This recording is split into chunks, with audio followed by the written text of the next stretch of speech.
Bom dia, vocês estão acordados? Não tem giz, mas tem tampinha de caneta, eu jogo com você. Agora que está todo mundo acordado, né? A gente já teve esse aquecimento aí. Nós vamos para a nossa quinta aula. Nós vamos falar sobre a doutrina do Espírito Santo. Então a gente não está seguindo a ordem do próprio livro, né? E eu nem sou tão fã desse livro assim, então, mas a gente precisa de um material base. Eu tenho algumas críticas a ele e discordo dele, mas tem muita coisa boa, então a gente tem que ser realista. E inclusive vou ter críticas a ele nessa aula. A gente mudou a ordem de acordo com a agenda de quem daria, então nós estudamos sobre Cristo, nós estudamos sobre Deus Pai, nós estudamos sobre a Escritura, sobre o homem semana passada. E hoje nós vamos estudar sobre o Espírito Santo. Então, pneumatologia, a doutrina do Espírito Santo. Beleza? Vamos orar e depois o pau quebra. Senhor, em nome de Jesus, nós te agradecemos por esse momento, te agradecemos por podermos voltar à tua palavra e podermos aprender, corrigir crenças erradas, aprofundar as crenças bíblicas que nós temos e admirar ao Senhor através de tudo que aprendermos, a compreender melhor aquilo que o Senhor tem revelado para nós e a nos compreendermos melhor à luz da redenção, daquilo que o Senhor tem feito nos nossos corações, nas nossas vidas. Que o Senhor nos inspire, nos corrija, nos exorte, nos anime, que o Senhor nos encha com o teu Espírito enquanto somos santificados por Ele. Ó Espírito Santo que está em nós, brilhe sobre as nossas mentes e corações as verdades sobre Ti, para que o Filho seja honrado, o Pai seja honrado e que toda a Trindade possa cativar o nosso coração e que os nossos olhos se voltem à Tua Palavra e gerem adoração genuína através disso. Assim nós oramos em Cristo, pelo Espírito e no Pai. Amém. Então, nós vamos concluir hoje. Está mexendo no ar? Pode diminuir? Pode diminuir. Joga ele para cima. Tá funcionando sim. Daqui que eu arrumo. Tem que manjar.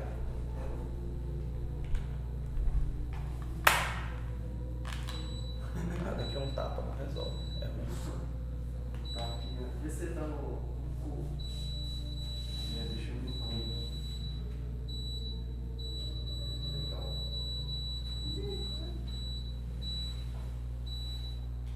Agora sim. Tá no cu? Agora tá. Você tava levando. Beleza, agora vai. Então, nós vamos falar sobre o Espírito Santo. E hoje é dia 7 de novembro de 2021, né? Eu sou o Mário Belsola, eu sempre esqueço de me apresentar, porque todo mundo teoricamente me conhece, mas como eu não te conheço, meu nome é Mário. Prazer. Você é o? Bruno. Seja bem-vindo, Bruno. Valeu. Deus te abençoe. Amém.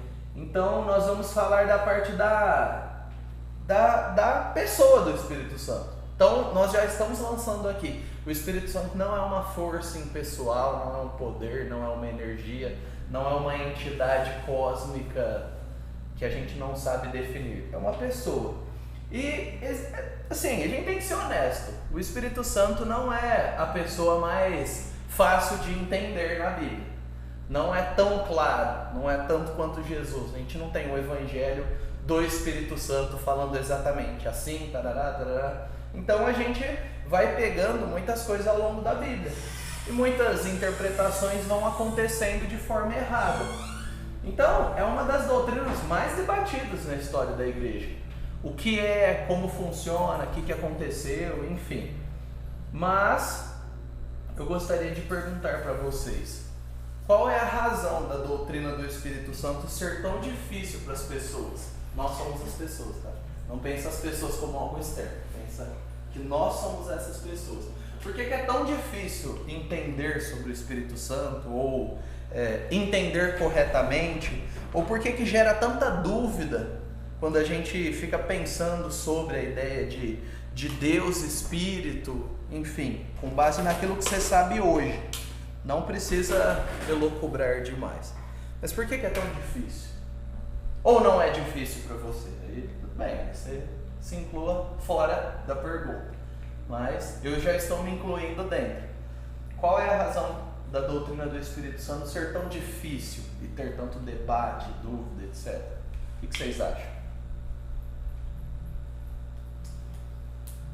O que você acha, Amir? Não sei. Sério? Você não tem dúvida nenhuma? Não, A regra é clara, entendi. não sei porque pode ser difícil, tipo, o que possa me dar dúvida, entendeu? Uhum. Não dúvida, talvez uma má compreensão ou compreensões pré-concebidas com base em outras coisas. Mas assim, eu acho que realmente é muito comum essa questão do que você falou de ser o poder. Uhum. Eu acho que isso é muito fácil de ser, de ouvir entre as pessoas, né? Isso é mais enfatizado. É. O que mais? O que vocês acham? O que você acha? Você ia falar? Eu acho que, como você falou, por não ter tanta coisa e também por nossa mente ser limitada.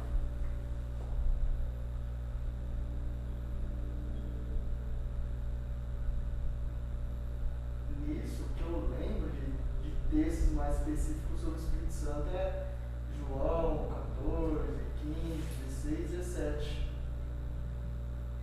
De restante, eu acredito que tenha pouco texto falando sobre o Espírito Santo, e se tem, a gente não consegue enxergar com clareza. Existem muitas descrições, mas não é uma descrição doutrinária de função e tal. Ele fez, beleza. Tipo, eu consigo inferir, ele fez, mas tipo, ele faz sempre desse jeito? Ele vai continuar fazendo? Que são as perguntas que a gente faz quando analisa alguma coisa. O que mais? O que vocês acham? A nossa dificuldade ou a dificuldade que há em relação a entender ou crer na pessoa do Espírito Santo ou entender a obra dele?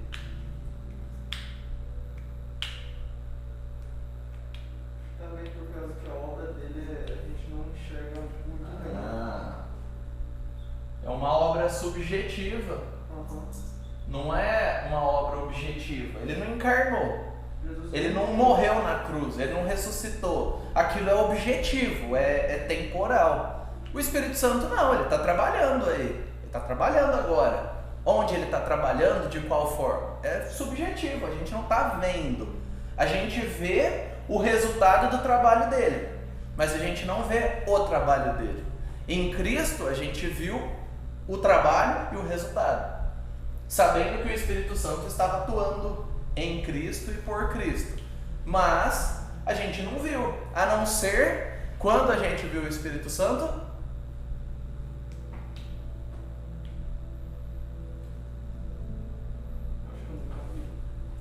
Não, a gente nunca viu, mas quando a Bíblia diz que eles viram.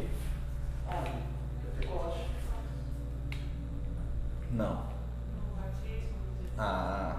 Desceu em forma de pomba. E o pai fala: esse é meu filho amado, em quem eu tenho prazer. Ali foi visto o Espírito Santo. Existiram manifestações em Pentecoste, mas não foi falado, o Espírito Santo foi visto nisso.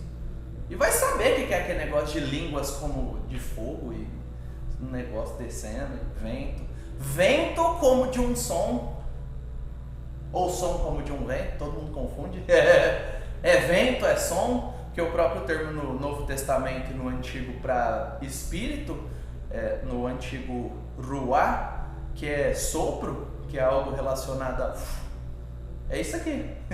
E no Novo Testamento, pneuma, da onde vem pneumatologia, as questões respiratórias, também está ligado a sopro, para explicar que não é material em si, mas fica na frente do sopro de um tornado que você vai ver que ele é bem real. Então tem essas duas realidades de potência divina, mas é um sopro, tipo, para poder explicar algo que não é material, e a gente tem dificuldade com isso, porque nós precisamos de coisas concretas para entender verdades abstratas.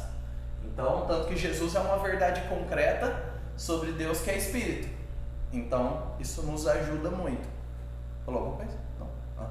Então, é importante que a gente entenda que não é simples. Nós temos tudo isso. Existe a propaganda ruim de pessoas que interpretam mal e ao longo da história, que focam demais no poder do Espírito e não na pessoa dele, e às vezes focam errado. Existem as nossas limitações cognitivas. Existe também que não tem tanta base escriturística descritiva sobre o Espírito, então aumenta o nosso trabalho de ter que olhar toda a Bíblia, de ter que olhar com um olhar mais analítico, estudar, entender, perceber nuances, enfim. O domínio das línguas originais ajudaria, mas não é todo mundo que sabe grego e hebraico, então, né? Enfim. E também tem a parte da obra subjetiva do Espírito. Então, não é tão simples entender. Na verdade, não é tão simples entender muita coisa do que está revelado na Bíblia. Só que aquilo que é menos dito fica mais difícil ainda. Então, deixando claro, o Espírito Santo é Deus. Nós cremos como igreja que o Espírito Santo é Deus, ele é coigual com o Pai e com o Filho. Beleza? É Deus. E o que isso significa? Significa que ele é uma das pessoas da Trindade. Eu não gosto de primeira, segunda e terceira pessoa, porque parece que há uma ordem hierárquica aí. Pode ser que para você ouvindo não tem problema, mas eu não gosto de usar esse termo, então eu chamo das pessoas da Trindade. O Espírito Santo é uma delas. Ele existe eternamente junto com o Pai e com o Filho, então ele é totalmente Deus. Ele possui os mesmos atributos, então se você for lá na aula que o João deu sobre os atributos de Deus naquela parte, tudo que se aplica ao Pai, se aplica ao Filho e se aplica ao Espírito. Mas existem algumas coisas específicas de cada um deles. Então, eles compartilham a essência divina, mas existem coisas específicas de cada um deles. Então, a independência de Deus de qualquer outra coisa, a imutabilidade, a onipresença, a onipotência, a onisciência, a santidade, o amor, enfim. O Espírito Santo é Deus. Ele é tão Deus quanto o Pai e quanto o Filho. Por isso, ele é uma pessoa. Ele não é um poder. Então vamos deixar isso cravado aqui como um fato inquestionável. O Espírito Santo é uma pessoa. A gente vai ver alguns textos bíblicos para se tornar inquestionável biblicamente e ancorar em textos bíblicos essas verdades. Mas não é tão simples perceber isso, porque a ação do Espírito Santo está vinculada a algo de poder também. Ele não é poder, mas quando ele age, está vinculado a algo que demonstra algum poder da divindade para o homem, para o ser humano ser capacitado, ou agir, ou fazer. Então, por isso que a compreensão vai ficando meio bagunçada às vezes. Então, a gente vai analisar aí um pouco da personalidade do Espírito Santo. Então nós temos Gênesis, eu vou pedir para alguém ler aí, Gênesis 1 e 2, e aí nós vamos perceber a ação do Espírito.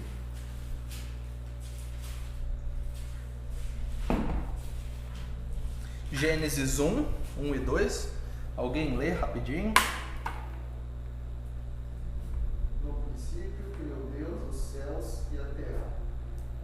Porém estava sem forma e vazia.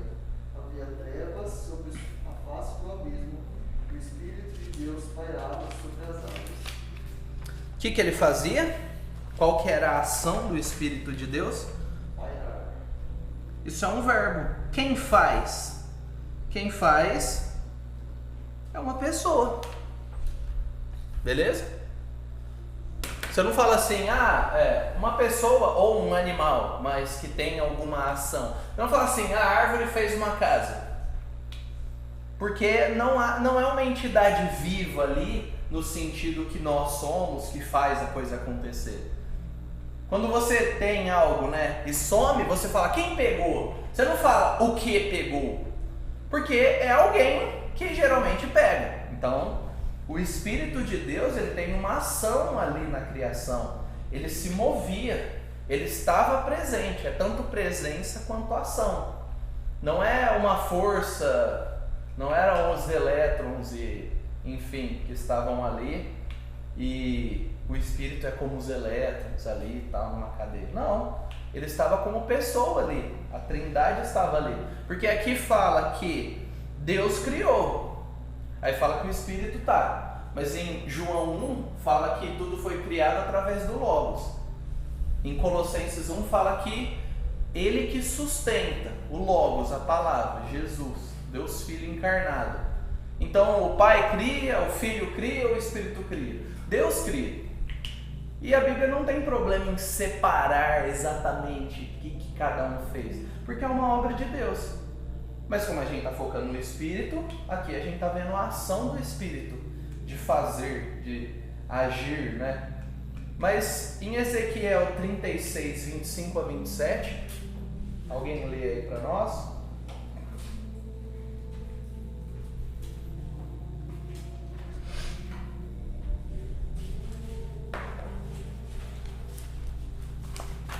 Três.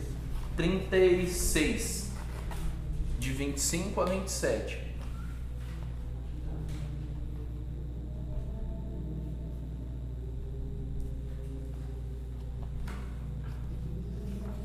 Então aspergirei sobre vocês água pura, e ficarão limpos. Eu os purificarei de sua impureza e sua adoração a ídolos. Eu lhes darei um novo coração e colocarei em vocês um novo espírito. Removerei seu coração de pedra e lhes darei coração de carne. Porei dentro de vocês meu espírito, para que sigam meus decretos e tenham cuidado de obedecer a meus estatutos. Aqui a gente está vendo que a presença do Espírito Santo ela é transformadora, ela muda. O Espírito Santo é a pessoa da Trindade que entra em nós e que muda. E aqui é como se fosse o Pai falando, né? Eu colocarei o meu Espírito Santo em vocês e aí sim vocês vão parar de viver escravos dos pecados, e vocês vão receber uma nova vida, um novo coração. Está falando lá em Ezequiel, isso daqui é o Antigo Testamento, é uma promessa que aconteceria no futuro. E aí depois a gente tem a obra do Espírito Santo, que hoje a gente tem o Novo Testamento, descrevendo o que acontece e que acontece até hoje. Porque nós estamos debaixo desses parâmetros aqui. Então foi dito lá no Antigo, de algo que aconteceria no futuro, que a presença dessa pessoa da Trindade, dentro dessas pessoas aqui, né, escolhidas por Deus para que isso acontecesse, ia gerar uma nova vida. E percebam que a característica mais autêntica é andar de acordo com os parâmetros de Deus, guardar e observar. Obediência. Se a gente está falando de uma ação do Espírito Santo, ele está gerando obediência, amor a Deus e obediência a Deus. Nunca é menos do que isso. Ah, não, fulano é tão cheio do Espírito Santo, ele é cheio inclusive quando trai a mulher, quando pega dinheiro da empresa, quando não cumpre. Não, peraí, não é só 1h30 por semana, ou se for aquelas igrejas que tem culto todo dia, 1h30 todo dia. Não é isso que é ser cheio do Espírito. É algo muito mais profundo do que isso. Então a atuação e a presença do Espírito ela é transformadora. Onde há a presença do Espírito Santo na vida de alguém, há a transformação para a obediência a Deus. E a gente tem que questionar. A pessoa fala demais que ela é cheia de Deus e faz tudo que Deus não manda. Ora, Deus não é esquizofrênico, não o Deus da Bíblia. Ele não é louco, ele não muda de humor toda hora. Então tem que ter coerência. E isso é o que se espera de cada um de nós. Coerência. Inclusive quando a gente peca. Se a gente peca, o que a gente precisa fazer? Não é retórica. O que a gente precisa fazer? Tem que se arrepender. E quem que gera o arrependimento em nós? Esse pesar pelo pecado? O Espírito Santo que está em nós, se nós somos cristãos. Então, é uma constante. Se a gente acerta pela influência dele, nos termos dele, e se a gente peca contra ele, a gente se arrepende e caminha novamente e volta para a situação anterior. Não existe essa de viver na nossa própria força. A gente só vive uma vida cristã em obediência a Deus por causa da própria presença de Deus em nós. Não é pelo nosso esforço. Não depende de quem quer ou de quem corre, mas do Senhor exercer, né, misericórdia.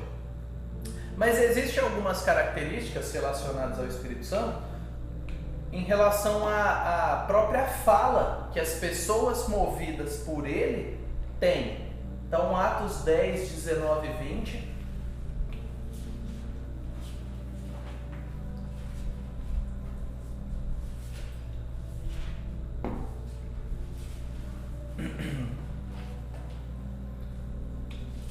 Alguém lê aí rapidinho. Atos 10, 19 e 20. Enquanto Pedro ainda estava pensando na visão, o Espírito lhe disse: Simão, 3 homens estão procurando por você. Portanto, levante-se e desça. Não hesite em ir com eles, porque eu os enviei. Então o Espírito falou. E aí Pedro vai fazer o quê? Vai e vai fazer o quê? Vai falar do Evangelho. Esse ato da fala do Espírito acontece em vários lugares da Bíblia. E um dos muito legais que eu não coloquei aqui por tempo e espaço é quando você tem lá em Lucas a narrativa bem no comecinho falando da gravidez de Isabel, da gravidez de Maria e tal. Aí Isabel fica grávida, aí Maria fica grávida, Isabel fica primeiro, e aí Maria vai visitar Isabel. E quando Isabel vê Maria, ela fala que tem um negócio na barriga, que a criança que estava no ventre dela se alegrou com a criança que estava no ventre da outra. E aí fala que ela disse para Maria, ela louvou a Deus e reconheceu Maria, falando: ó, bendita é você. Essa criança que está no seu ventre, ela é diferente das outras. A que está no meu ventre é diferente também, tanto que ela reconheceu. Mas a que está no seu ventre, olha, você está de parabéns, ó. Isso daí você é privilegiado entre as mulheres. Isso está ligado ao fato de o Espírito ter movido Isabel a falar aquilo. Então você tem em vários lugares. E aí o Espírito moveu e aí pá, a pessoa falou. Tem sempre essa conexão do Espírito e da fala.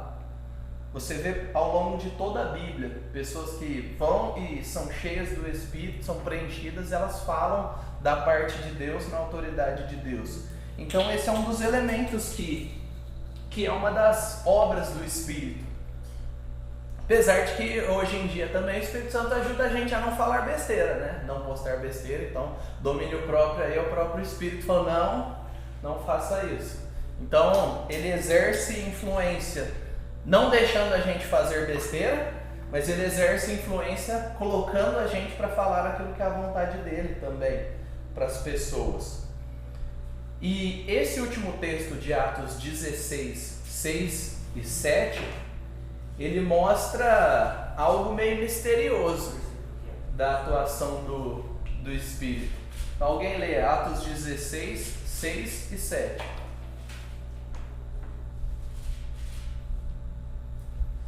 Atravessaram a região de Frígia e Gálata, mas foram impedidos pelo Espírito Santo de anunciar a palavra na Ásia. Quando chegaram perto de Mísia, tentavam ir para Bitínia, mas o Espírito de Jesus não o permitiu.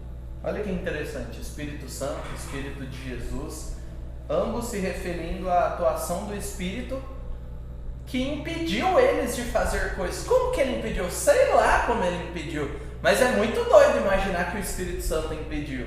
Igual você, sabe? Às vezes você está perto de fazer aquela cagada assim, e aí você fala: não, foi o Espírito que me impediu.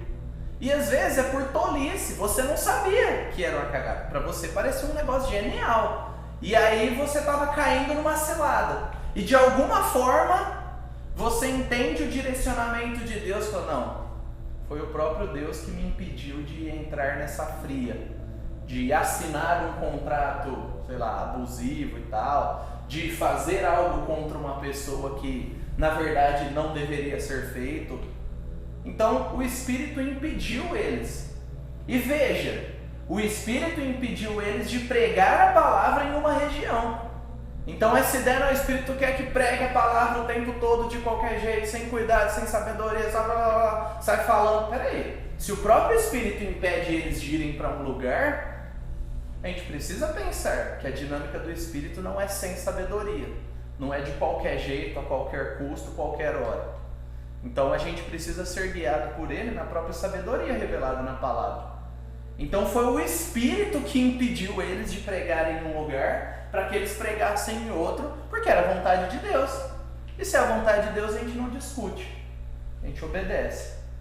Aí eles chegam em uma região, em Mísia, e tentam ir para Bitínia, mas o Espírito não permite também. E às vezes a sensação é que a nossa vida é desse jeito, né? Tipo, eu tô tentando, eu quero ir para cá. Aí Deus não vai fazer a coisa funcionar e tal, eu me sinto impedido e tal. Aí depois eu quero ir para cá. É tipo carrinho de bate-bate, né? Às vezes a gente tá vivendo igual carrinho de bate-bate. Batendo, mas eu quero ir para cá, mas você não vai para cá. E a gente vai batendo até... Não, que beleza, esse é o caminho que eu quero que você siga. Isso pode ser uma das formas do Espírito guiar. Outros momentos da nossa vida, a gente tem uma compreensão pela própria Bíblia. Peraí. Não. Acho que é melhor. Não, verdade, vamos por aqui. Acho que é melhor eu evitar aqui, vamos pensar. Através da reflexão. Outras vezes você age através do conselho de alguém. Se 10 pessoas cristãs, maduras e fiéis falam, não vá por esse caminho, no mínimo você precisa cogitar que você não tem o monopólio do Espírito Santo, que você não é o mais sábio. Agora, pode ser que 10 pessoas cristãs fiéis vão te falar uma coisa e você vai ter convicção de fazer essa coisa. Mas no mínimo você tem que refletir. Nenhum de nós, seja pastor, presbítero, pessoa que fala que faz devocional 10 horas por dia e ora as outras 14 e não come, não vive, não faz nada e arrota espiritualidade, tem o monopólio do Espírito Santo. Nenhum de nós. O Espírito Santo está sobre a igreja dele, conduzindo. Todo aquele que é cristão tem a presença do Espírito e tem algo sim a contribuir quando é guiado pelo Espírito e pela palavra. Por nós mesmos a gente não tem nada para falar, a gente vai falar besteira. Mas conduzidos pelo Espírito e direcionados por ele, a gente vai ter coisa boa para contribuir. A questão é a sabedoria para saber quando falar, quando não falar, enfim. E se é necessário que eu fale, porque às vezes a gente tem essa aflição, quem é chamado a falar, não, eu tenho que falar. Mas será que eu tenho que falar mesmo? Será que não há outra pessoa que já falou, que está falando, que vai falar? Do mesmo jeito, se não há ninguém que fale e eu estou ali, será que Deus não quer que eu fale? Então a gente orbita entre os nossos temperamentos e realidades em relação a isso, e a gente precisa de sabedoria, e a sabedoria não é um pacote fechado que vale para todo mundo. A sabedoria é a habilidade dada por Deus de saber viver, de saber o adequado para o momento certo, de acordo com os princípios dele. E aquilo que não é pecado, entre uma coisa boa e outra coisa boa, você pode escolher qual é a melhor coisa boa. E às vezes o Espírito vai te direcionar. Então não é tão dramático igual todo mundo que busca a vontade de Deus, faz com uma força, né? Vou jogar aqui a Bíblia, pá, a capa que abri, a folha que abri, eu vou ler, pá. Foi lá fulano de tal e matou não sei quem. Eu falei, eita, matou todos os seus irmãos, vai em Juízes, né? Cuidado com juízes, gente. Aí vai lá e matou todos os seus irmãos. Já sei a solução. Vou matar todos os meus irmãos, vou ficar com a herança. Mata os pais também. Peraí, né? Vamos ter bom senso. A gente precisa entender tudo que a Bíblia diz. Não é viver jogando. É a vontade de Deus? Não. A gente precisa chegar à conclusão de que a vontade de Deus se revela na realidade, na nossa vida, através das nossas decisões e escolhas. Será que era a vontade de Deus que você estivesse aqui hoje? Era, e você está.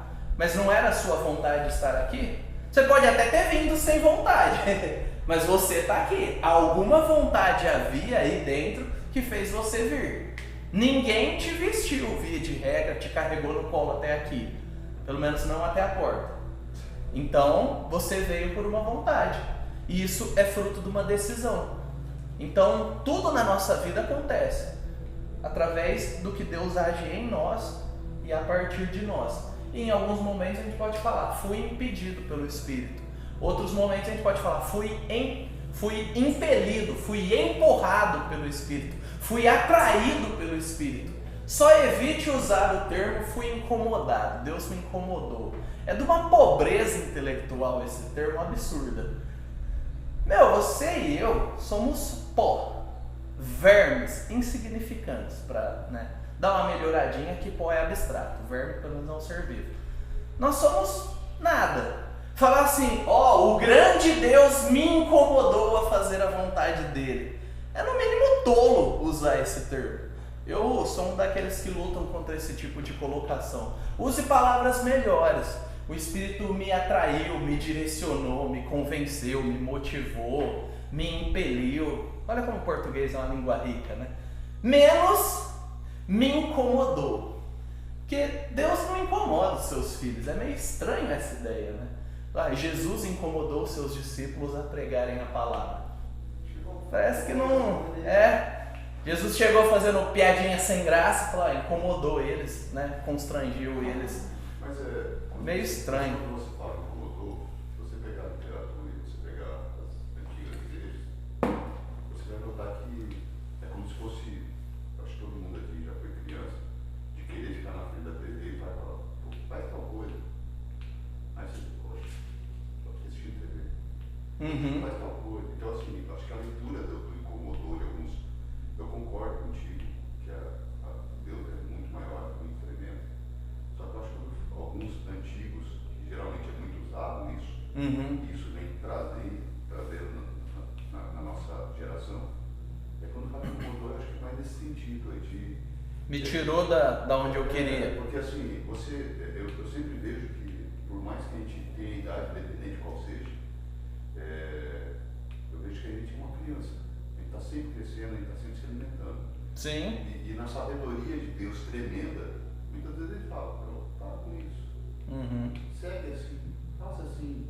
E uma coisa que eu sempre vejo, quando você fala do Espírito Santo, eu concordo muito com o que você está falando, é que ao mover do Espírito, o Espírito ele não cata você pelo pescoço e te arrasta. Ele vai tocando na tua alma, porque dentro de nós também, eu sempre sinto também que nós temos também uma tricotomia.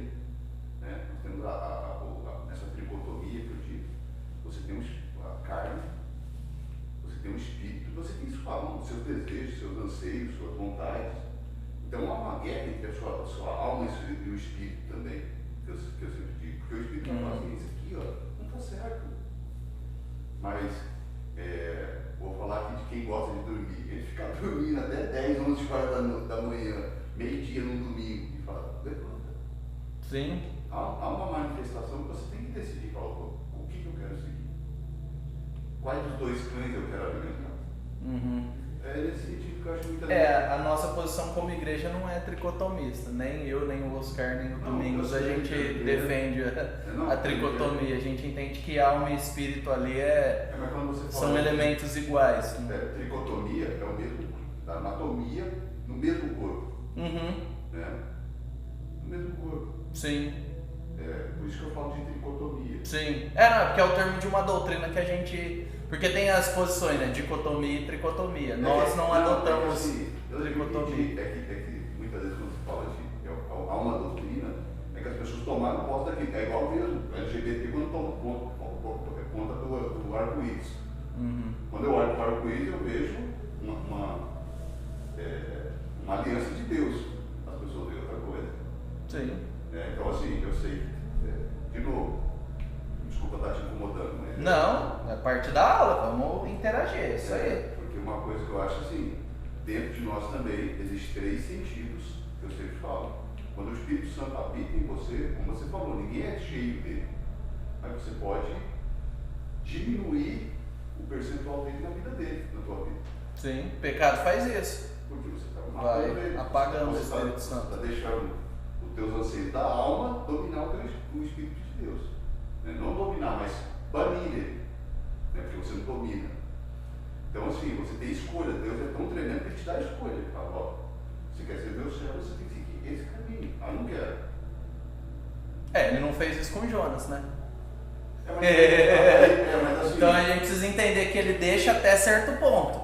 Há um elemento de escolha até certo ponto, mas quando chega no limite ele fala, não, você vai. Eu vou fazer sua vontade, me obedecer. E aí ele muda a vontade, né? Há essa liberdade, mas ela trabalha com limites que o próprio Deus impõe, né? Fala, passou daqui, eu te derrubo do cavalo, Saulo. E aí eu conquisto o seu coração. Tem gente que cai do cavalo todo dia e continua naquela... Por isso que eu vejo. Sim. E eu volto a te falar.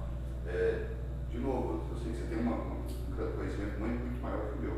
Mas eu vejo gente dentro da igreja caindo dentro do cavalo e tá ali no banco, ali encerrando o banco. Só que não evolui. Não cresce. Por quê? Porque tá sempre Deus falando, cara, sai por aqui. Ah não, mas eu acho na minha leitura, na minha... Sim, ela está rejeitando a atuação, né? Ela está rejeitando o Espírito, aquilo que o Espírito indica. Mas eu acho que o que você falou, né, da ideia da sutileza do trabalho, é que ele trabalha por dentro mesmo, né? A gente vê Deus trabalhando nas circunstâncias, mas ele trabalha dentro de nós também. É um elemento que a gente não pode esquecer. O Espírito trabalha prioritariamente dentro de nós, em quem nós somos. Quando nós somos regenerados, ele está trabalhando dentro de nós. Então, o próprio Deus muda a nossa vontade.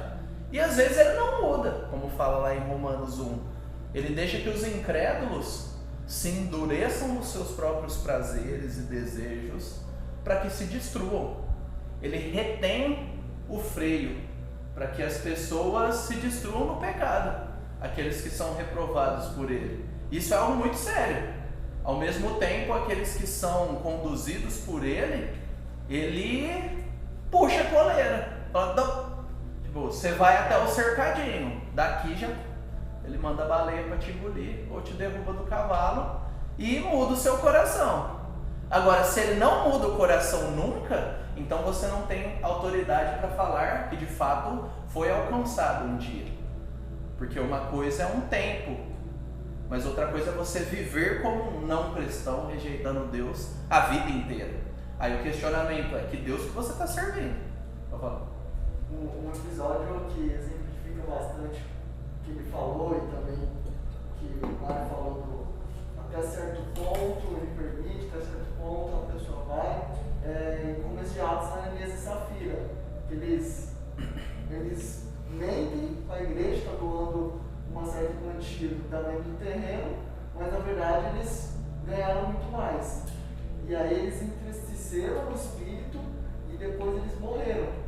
Pedro foi lá e falou, vocês vão morrer. E isso mostra que com o Espírito Santo a gente não se brinca. Não tem como a gente fazer o que nós queremos, na hora que nós queremos, sem que tenha algum custo sobre isso. E pode ser que outros mentiram e não morreram. Não morreram. A gente sabe que eles morreram, mas ali não está sendo exaustivo. Não é. Pode ser que foi um alerta para os outros que talvez estivessem fazendo aquilo também, né? E aí fala que o temor ao Senhor cresceu em toda a igreja. Mas é claro, né? Eles viram que é coisa séria. Exatamente. Então Deus usou o próprio fato em si do pecado deles para o bem da igreja, ao discipliná-los. E ali a gente nem entrou no fato se eles eram cristãos ou não. A gente nem entrou nesse fato, mas o fato em si deles morrerem por mentirem ao Espírito foi disciplinado de uma maneira final, né?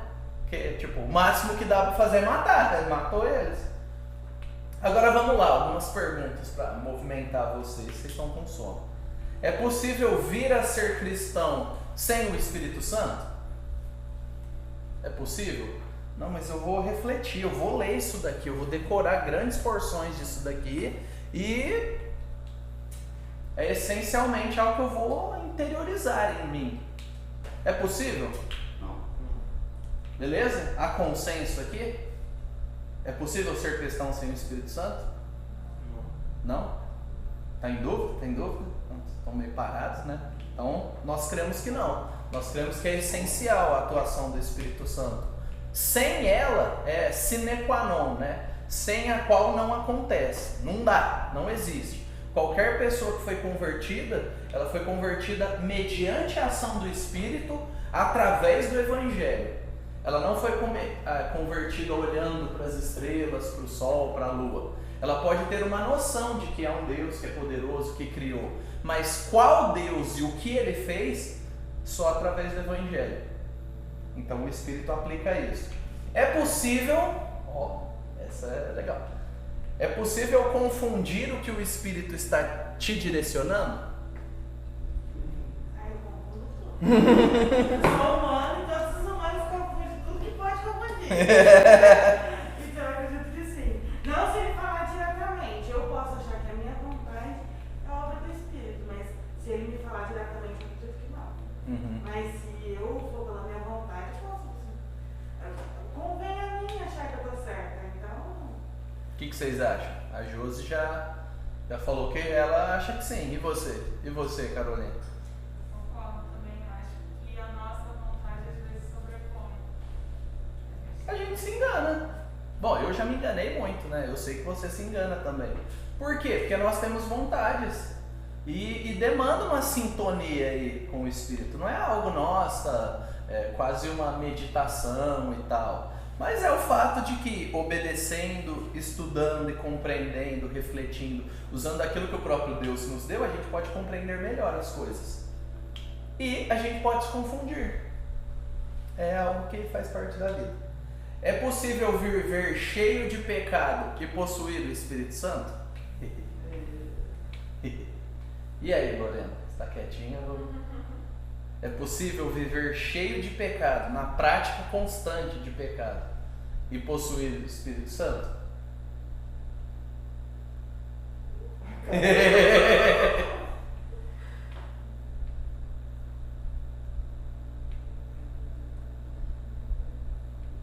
Você é o próximo. As pessoas ficando vermelhas. Cheio de pecado, tipo assim. Na prática constante do pecado, pecando assim, à torta e à direita.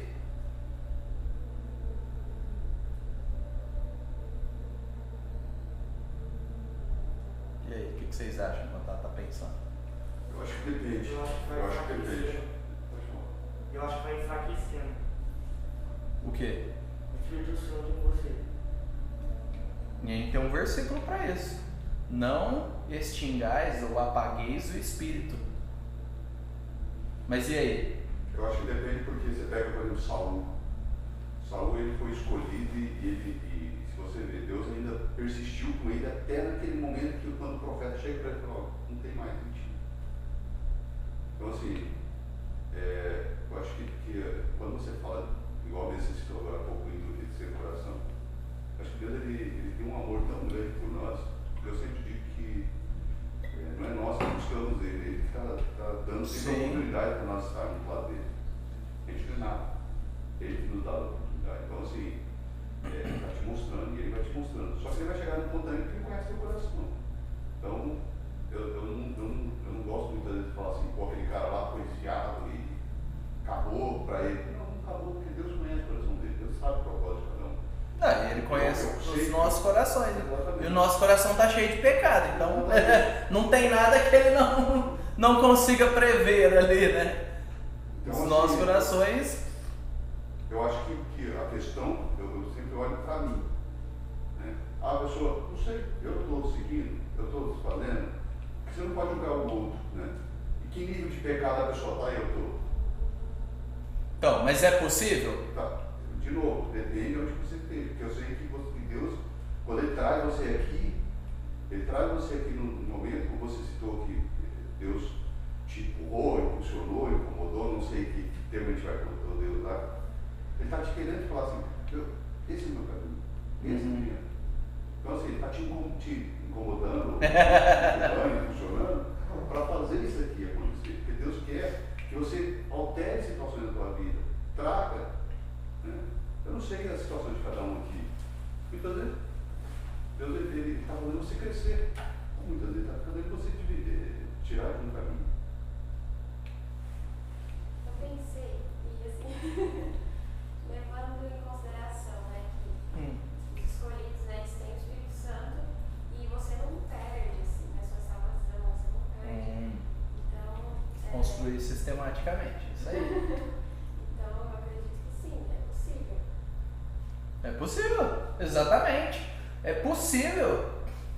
É absurdo, mas é real. Existem pessoas que são cristãs e ela dá peixinho na fossa do pecado. E durante um tempo ela vai viver ali. Só que, é aí onde está, é possível.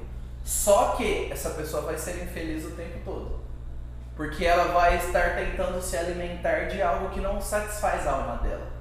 Essa é uma das grandes diferenças entre pessoas que são cristãs e estão no pecado e pessoas não cristãs que se dizem cristãs e curtem o pecado e abraçam o pecado e se sentem plenas no pecado.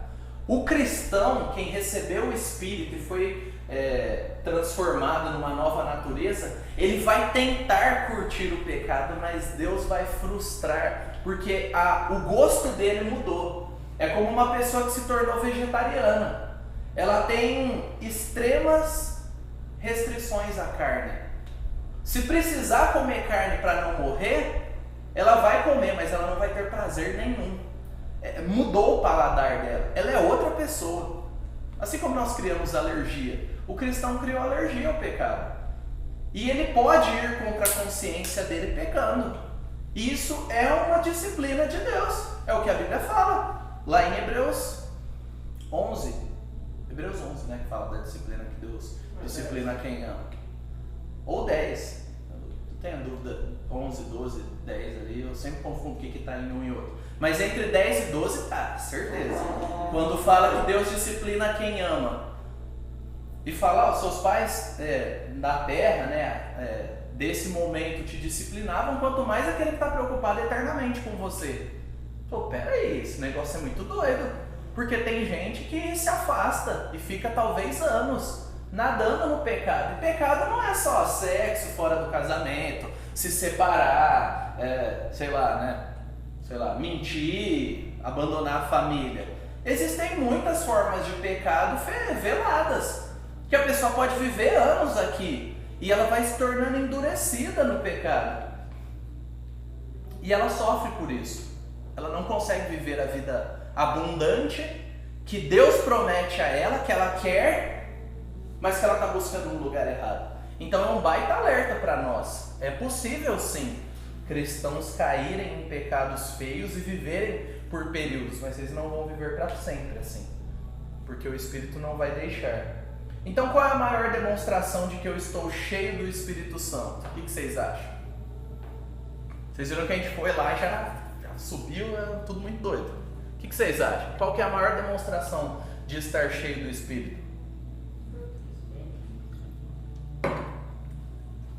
Que é fruto do Espírito. O que é o fruto do Espírito?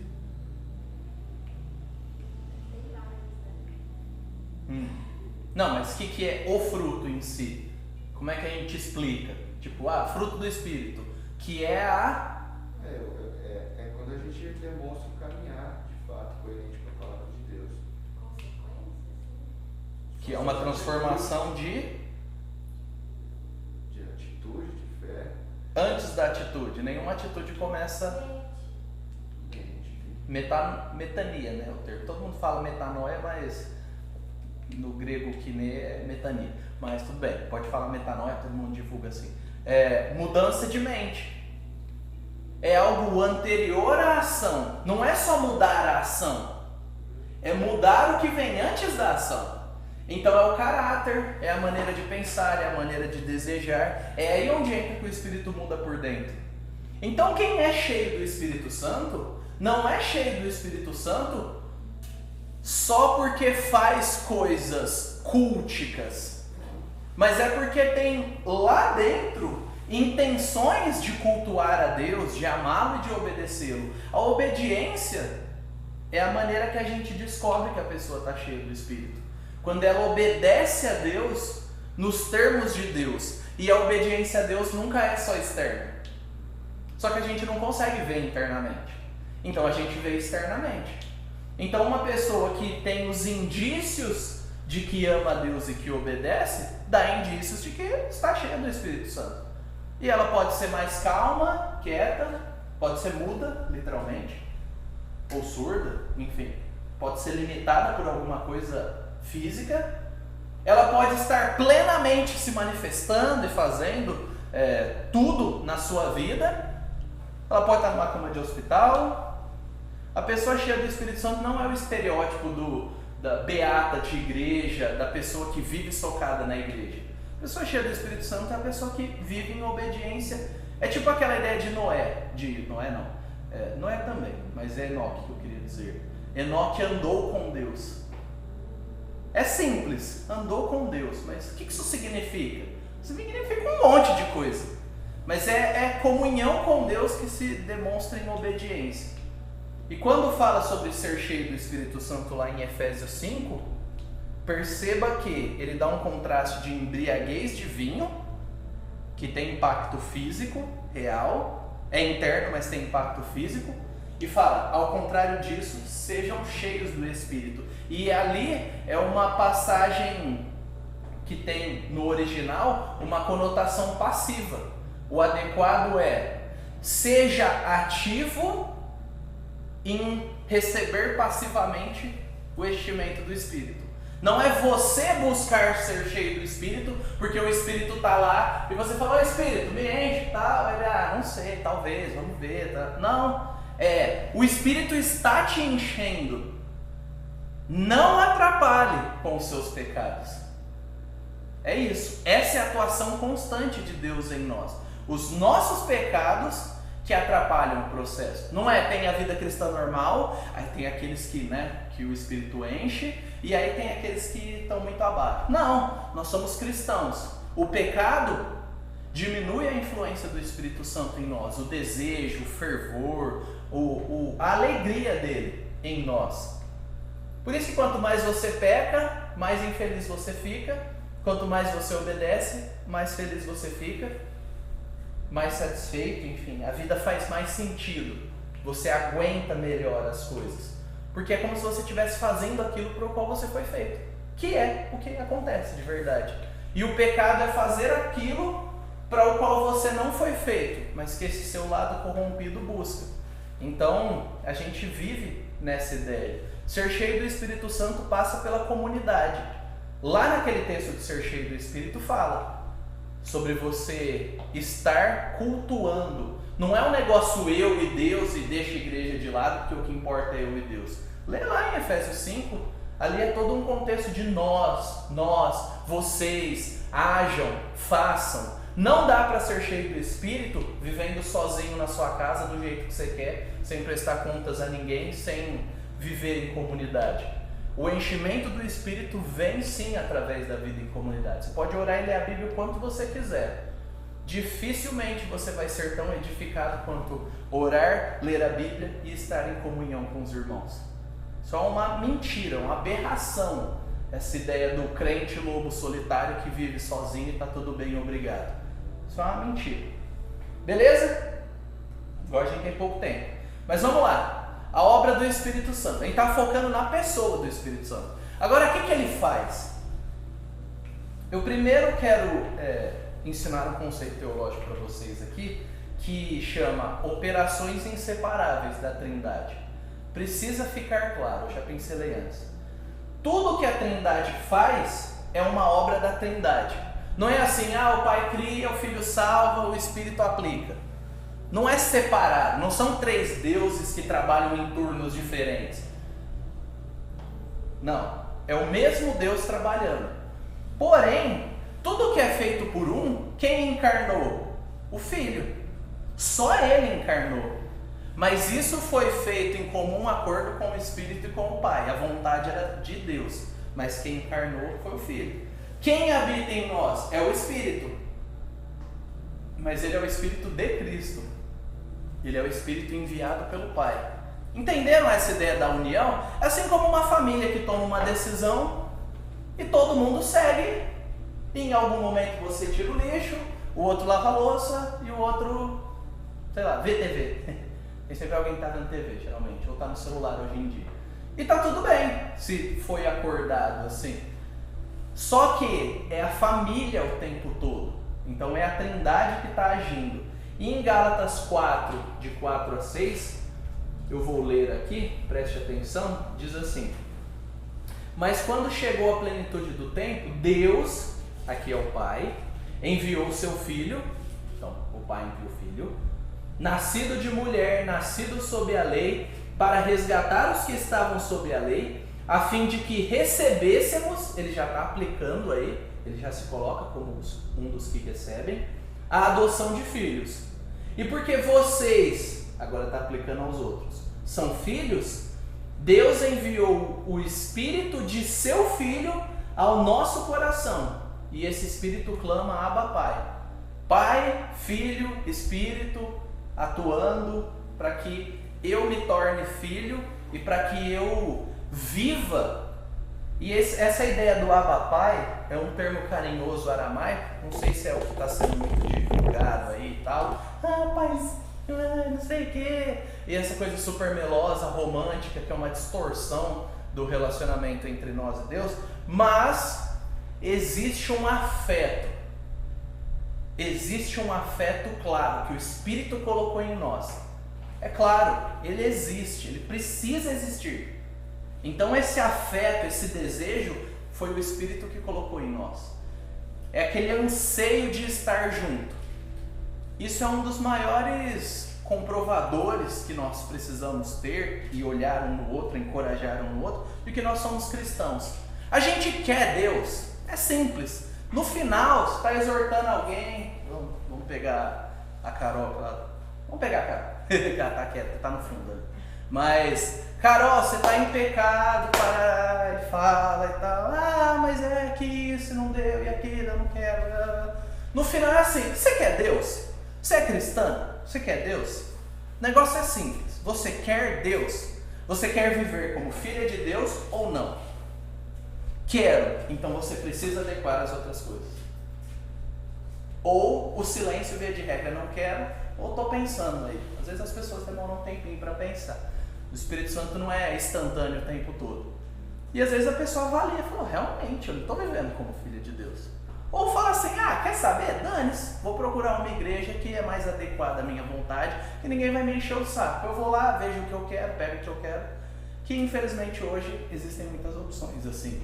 Mas no final da confrontação o ponto é: você quer Deus? Você quer se adequar a Deus? Porque é isso que o Espírito faz. Trabalhar contra isso é trabalhar contra o Espírito.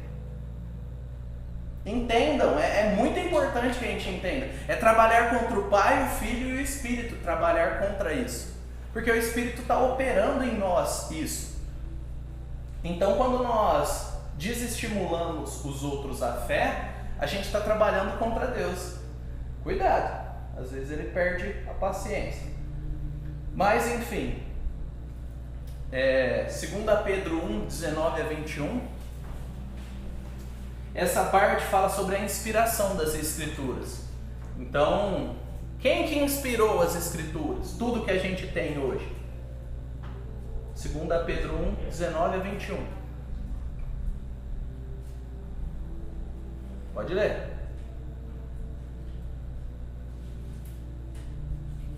Agora, de preferência. 1:19 a 21? Isso. Além disso, temos a mensagem que os profetas proclamaram, que é digna de toda confiança. Prestem muita atenção ao que eles escreveram, pois suas palavras são como lâmpada que ilumina um lugar escuro, até que o dia clareie e a estrela da manhã brilhe no coração de vocês. Acima de tudo, saibam que nenhuma profecia das Escrituras surgiu do entendimento do próprio profeta, nem de iniciativa humana. Esses homens foram impulsionados pelo Espírito Santo e falaram na parte de Deus. Isso, beleza. Então aí é um termo para você, movido pelo Espírito Santo. Impulsionado é legal, impulsão da ideia de movimentação e força. Então, quem escreveu movido pelo Espírito Santo, levando em consideração quem ele era, o momento que ele estava, a capacidade cognitiva que ele tinha. Porém, aqui a gente está falando sobre a revelação progressiva de Deus ao longo do tempo. O Espírito fez a Bíblia, gente. É isso. O Espírito Santo escreveu a Bíblia. O Espírito Santo escreveu através de pessoas. Ele fez com que ela fosse escrita e Ele a tem preservado até hoje.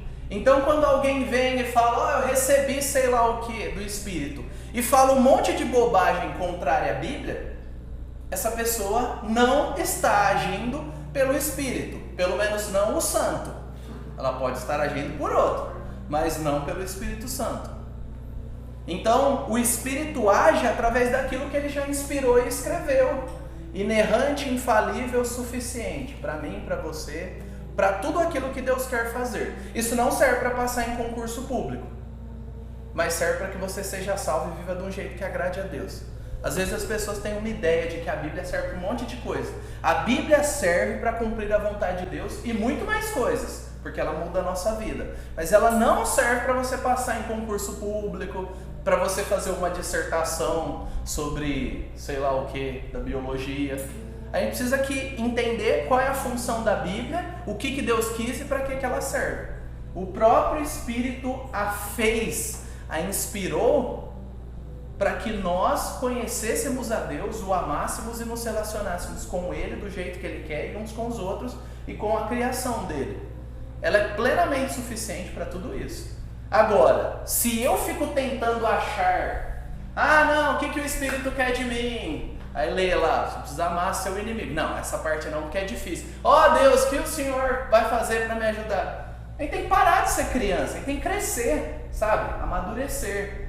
O meio que o Espírito age é através da palavra. Agora, a partir da palavra, aí ele usa um monte de coisa. Ele usa pessoas, ele usa situações, ele usa a sua própria reflexão, ele usa sentimentos que você tem, que ele vai te dando para te aproximar e mexer com você. Mas não é em detrimento da palavra, é a partir da palavra. Então, só há transformação genuína pelo Evangelho. E o Evangelho é aplicado pelo Espírito. Mas o crescimento, ele envolve toda a palavra. Você precisa de uma dieta AT-NT. Não é só o Novo Testamento. Você precisa de toda a palavra de Deus. Senão você não vai crescer. Senão nós não vamos crescer. E se você não crescer, você vai continuar lutando com pecados bobos. Vai continuar fazendo pergunta do tipo, pode usar short, tem que cortar cabelo, pode beber cerveja, isso é pecado. Sabe, é meio cansativo isso. A gente gasta tanto tempo na igreja aconselhando gente com essas dúvidas, mas ninguém fala, eu posso dedicar mais tempo a estudar e cuidar melhor da minha família? Eu posso ler mais livros? Eu posso organizar minhas férias para doar para uma missão? Eu posso me capacitar para servir melhor? Fica sempre nessas coisinhas. Por quê? É fruto da nossa imaturidade. E a gente precisa crescer. O Espírito está enchendo o povo dele. Vamos parar de atrapalhar, sabe? Vamos encorajar uns aos outros para a gente crescer, frutificar, sair dessas perguntinhas bobinhas o tempo inteiro, sabe? A gente precisa crescer e o Espírito está trabalhando para isso. E onde tudo começa? Aqui é para arregaçar e para terminar. Essa daqui foi especial. João 16, de 8 a 11.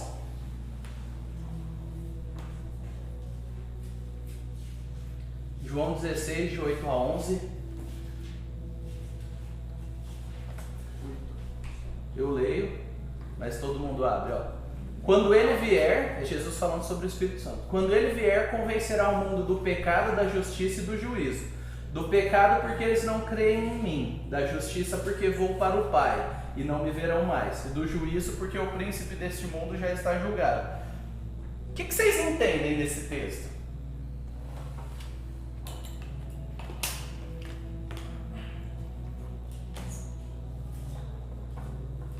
O que vocês entendem? Vamos lá.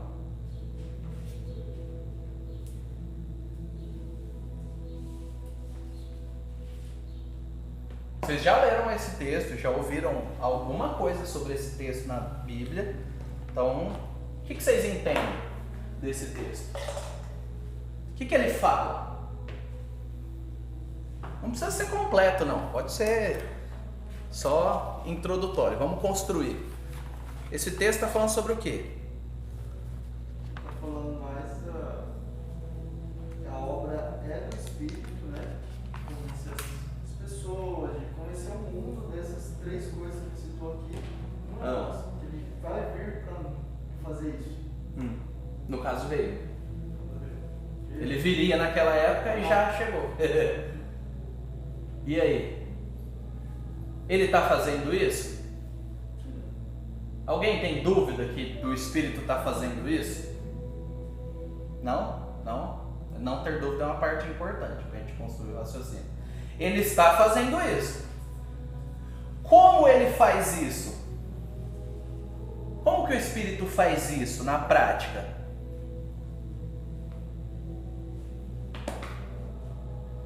Isso é necessário para ser salvo. Cada um aqui professa ser salvo. O Espírito fez algo em você. Como ele faz isso na prática?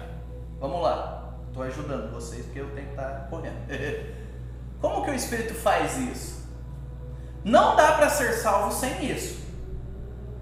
A salvação inclui mais coisas, mas não dá para ser salvo sem isso aqui acontecer. Como é que você explica isso? Eu acho que é baseado no que foi falado hoje, né? Através da transformação do caráter, impedindo você de ir para algum lugar, essa construção. Então, mas isso vem depois da conversão. Como nesse primeiro momento determinante para a conversão o Espírito aplica isso? Porque isso vai continuar sendo ensinado e aprofundado. Mas quando você não é cristão, isso é tipo um pré-requisito mínimo. O Evangelho. Tá, mas aqui está falando do Evangelho? É a pregação dele. Hã? Pregação. Tá, a pregação é o meio. Só que a pregação gera o quê? Todo mundo que ouve a pregação do Evangelho é salvo? Mas tem muita gente que está ciente dessas verdades e que rejeita essas verdades. Certo? Ou todo mundo que ouve a pregação é salvo? Todo mundo que ouve a pregação não é salvo. Mas quando a pessoa ouve a pregação, ela se torna ciente dessas verdades. O convencimento do Espírito não é a conversão. Existem pessoas que vão ser convencidas e convertidas, e existem pessoas que vão ser convencidas e endurecidas. Então a atuação do Espírito no mundo, e percebam que é no mundo, não é nos eleitos, nos cristãos, ele está falando no geral, é preparar as pessoas para que elas tenham noção de que elas são culpadas. Está tudo no negativo aqui. O Espírito Santo convencerá o mundo da justiça e do juízo. Do pecado, da justiça e do juízo, porque eles não creem em mim. A justiça está num contexto negativo aqui. Da justiça porque vou para o Pai e eles não me verão mais. Perceba, não é vocês, são eles. Ele está falando no mundo. Do juízo porque o príncipe desse mundo já está julgado. Isso daqui significa colocar, Paulo vai falar lá em Romanos, colocar toda pessoa culpada diante da lei de Deus. É aquela ideia de que as pessoas, através da pregação do Evangelho, nem todas crerão. Mas a gente precisa pregar o Evangelho para todas. E algumas vão se tornar mais culpadas diante de Deus por rejeitarem o privilégio que é a pregação do Evangelho. Isso é seríssimo. Mas algumas dessas vão receber a pregação do Evangelho e vão ser convertidas. O Espírito vai conduzi-las a Cristo. Vai regenerar elas, vai fazer com que elas nasçam de novo. Isso daqui é a porta de entrada. O Espírito está incutindo essas verdades. Eu sou culpado diante de Deus. E você pode perguntar para um monte de gente aí. Elas vão lutar contra a culpa, mas elas sabem que há uma culpa. Elas sabem que tem alguma coisa vindo atrás delas. Tanto que muitos se drogam, não dormem, precisam de anti-ansiolítico. É anti-ansiolítico, né? Ou é ansiolítico? Eu sempre confundo, porque senão seria a negação do negócio, né? Ansiolítico, né? Então, anti é da minha cabeça. Então tomam ansiolíticos e tal. E por que que a gente tem tanto sofrimento e tanta culpa? Porque nós sabemos que nós somos culpados. Nós sabemos que rejeitamos a Deus. E isso já é uma obra do Espírito. Mas tem gente que sabe e rejeita isso. Ela não quer a salvação e outras sabem e são salvas. Esse é um texto que a gente cita demais e entende de menos. Por isso que eu trouxe o texto. A gente precisa entender a profundidade desse texto. E isso precisa mover o nosso coração com gratidão e graça. Gratidão, porque se o Espírito me guiou até o caminho de Cristo, é simplesmente pela bondade dele. Mas graça, porque aqueles que já ouviram o Evangelho, que a gente já pregou, que outros já pregaram, eles estão sob um perigo eminente. Eles estão rejeitando Deus, são inimigos de Deus, eles não são neutros. Então, esse texto, ele serve para saber o que o Espírito faz, mas ele serve para deixar a gente esperto. Ele serve para motivar. O Espírito está convencendo pessoas de que elas estão culpadas. Através do quê? Da nossa pregação e da nossa vida. Nós não podemos terceirizar a nossa responsabilidade. Quando nós pregamos o Evangelho, o Espírito está agindo através de nós e às vezes apesar de nós, porque a gente fala muita besteira, para que essas pessoas entendam que são culpadas e algumas se tornem mais culpadas diante de Deus e outras sejam preparadas para a salvação em Cristo. Então a obra do Espírito Santo ela é vital para todos nós. Foi difícil, colocar tanta coisa, as aulas são curtas, mas o que você precisa saber, você só é crente por causa dessa obra do Espírito. Ele te colocou como culpado, ele te deu a fé é dom de Deus, Efésios 2. E ele te atrai para Cristo, ele muda você. Você estava morto em pecado, ele te dá a vida. Em vida, você vai obedecê-lo. Mas aqueles que ainda não têm vida, saiba que você é um constante, aí sim, você é um constante incômodo para eles. Porque a sua vida, a sua postura, as suas palavras são um lembrete constante da justiça que eles não têm. Não que a justiça é própria, sua e minha, mas da justiça de Cristo que molda a nossa vida. Então cada coisa correta que você faz é um incômodo para aqueles que não fazem. Cada postagem bíblica sua é, querendo ou não, um incômodo. Cada comentário que você diz que disse não para o pecado e priorizou Deus é um incômodo para as pessoas que rejeitaram essa atuação do Espírito e estão abraçando o pecado. Então isso implica numa vida de missão, de pregação do Evangelho, mas uma vida de luta. Aqueles que rejeitam o nosso Deus vão nos rejeitar. Lide com isso, é fato. Chore, lamente, sofra, mas essa é a nossa vida. Aí depois que você chorou, lamentou e sofreu, você lava o rosto, se prepara e volta para a missão. Porque essa é a nossa vida. Nós somos enviados por Cristo na força do Espírito para o mundo. E assim a gente vive. E Deus vai nos dar um privilégio incrível, que é o quê? Vermos algumas pessoas sendo salvas através de nós. E Ele vai nos dar uma tristeza que vai nos manter espertos, que é pessoas que vão rejeitar todos os privilégios da pregação do Evangelho e vão morrer odiando Deus. A gente vive nessa realidade. Ninguém vai ser fofinho e falar que não é assim. É assim. Mas a gente se fortalece no Espírito e cumpre a missão. A gente se apoia um no outro, sofre junto, chora junto e trabalha junto. O Espírito está fazendo isso. Poderia muito mais coisas ser ditas, serem ditas, Mas isso é o mínimo que a gente precisa saber. Se você está aqui hoje e é salvo, e qualquer pessoa que foi salva na história foi por causa da atuação do Espírito. Não o despreze, não o ignore, mas ao mesmo tempo se torne parceiro do Espírito Santo, sensível a Ele, para que outras pessoas sejam salvas. Vamos orar? Senhor, nós te agradecemos, ó Espírito, por estar em nós, por nos renovar, por nos regenerar e por nos dar vida. Nós te agradecemos porque sem Ti nós nem saberíamos o quanto somos quebrados e destruídos, mas em Ti nós ganhamos ciência do nosso pecado e nós ganhamos também, pela Sua atuação através do Evangelho, a fé. E essa fé transforma a nossa realidade, os nossos desejos, os nossos sentimentos. Nós queremos andar em novidade de vida, como diz a Tua palavra. Não nos deixe vivermos escravos dos nossos pecados e desejos carnais. Nos ajude, ó Deus.